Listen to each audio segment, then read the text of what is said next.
Hey everyone, welcome back to the channel.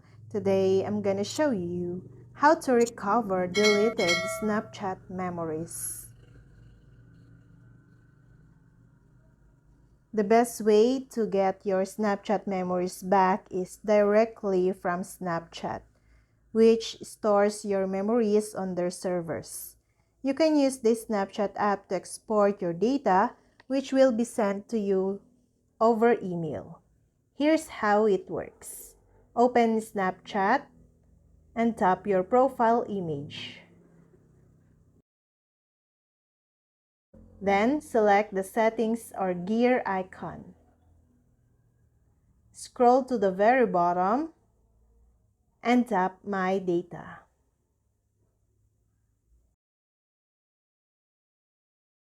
This page lists all the data you can export. Tap each item you want to include in your data request. Ensure memories and other media is checked, then tap Next. Tap Filter your export by data range if you want to export memories from Snapchat. If you choose this, it's optional. Select the date range and confirm your email in the text box. This is where your backup memories will be exported. After that, tap Submit when you're ready.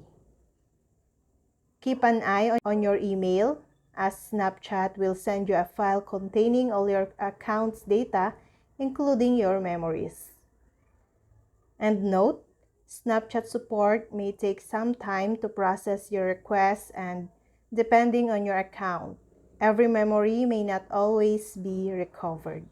However, this process usually doesn't take long, and you'll often get back all your missing memories. And that's all. I hope this video helped you guys. For more videos, subscribe to our YouTube channel. Thank you for watching. See you again.